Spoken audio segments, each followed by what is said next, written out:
এই মাহফিলে আমি আসছি না।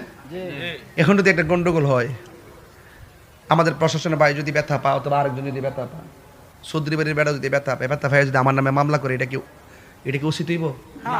আমি মেহমান না? এইভাবে আমার কয়েকটা মামলা দিয়ে ঢুকাই রাখছে। আমি গেছি দাওয়াত, কমিটিতে কইছে অনুমতি আছে। আমি গেছি দাওয়াত, আমারে কইছে 10 মিনিট ভিতরে ওয়াজ শেষ করেন, অনুমতি নাই। আমি কেন হেরাতে কইছে অনুমতি আছে, এরপরে কোনো অনুমতি নেই, 10 মিনিট শেষ করেন। আমি 7 মিনিটে 7.5 মিনিটে ওয়াজ শেষ করিয়া আমি চলে গেছি এক জায়গাতে। ক্যাবা কারা ডিল দিছে, আমার প্রশাসনের এক বাইরের উপরে পড়ছে, এটা দুঃখজনক নিশ্চয়ই, এটা তো খারাপ। তো যে দিছে হয়তো তার বিচার হবে, ওই জায়গাতে আমার দিয়ে দিছে 1 নম্বর আসামি। এটা কি ঠিক হইছে? আমি ওই এলাকার মেহমান না? মেহমান ছিলাম না? এই জন্য আপনি যদি জায়গায় না থাকেন, আপনার সম্মান থাকবে না। আপনারা যদি লিগ্যাল থাকেন, আপনাদের পক্ষে দেখবেন বহুত লোক কাজ করবে।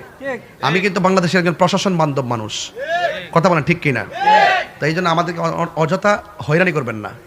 আমরা আছি বলি বাংলাদেশে যে ইসলাম, যে একটা সুফিবাদী ইসলাম, যেটা মূল রিয়েল ইসলাম, যেটা মানবতার ধর্ম, যেটা মানব কল্যাণের ধর্ম, যেটা ব্যক্তিত্বের ধর্ম, যেটা শান্তির জন্য কথা বলে, সম্প্রীতির জন্য কথা বলে, যেটা দেশ নিয়ে কথা বলে, দেশের মানুষ নিয়ে কথা বলে, এটা আহলুস সুন্নাত ওয়াল জামাত। এদেরকে সুযোগ দিলে দেখবেন আপনি নিরাপদ, 14 গোষ্ঠী নিরাপদ।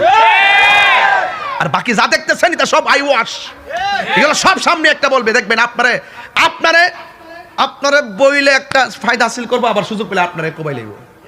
এইগুলো তো আমরা নাই। বলেন মৃত্যু দেওয়ার মালিক কেডা? একদিন মরণ লাগতো না? কথা কোনা, একদিন মরণ লাগতো না? তো আপনি যদি কারো যদি ক্ষতি করেন, আপনি ক্ষতিগ্রস্ত হবেন না?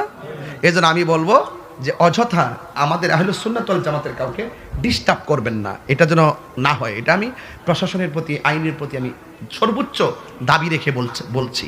কারণ আপনারা জানেন যে আমি মানুষটা যেমনই হই না কেন, কিছু মানুষ তো সমাজে আছে না? এই যে একটু অনেক শুনছে, সারা বাংলাদেশ কত প্রতিবাদ করলো, কেন করছে? আমি যদি সত্যিকার অপরাধী হইতাম, আমি বলতাম যাই প্রতিবাদ বন্ধ করেন, আমি অন্যায় করছি, আমি নিজে যাবো জেলে। কথা কোন ঠিক নেই?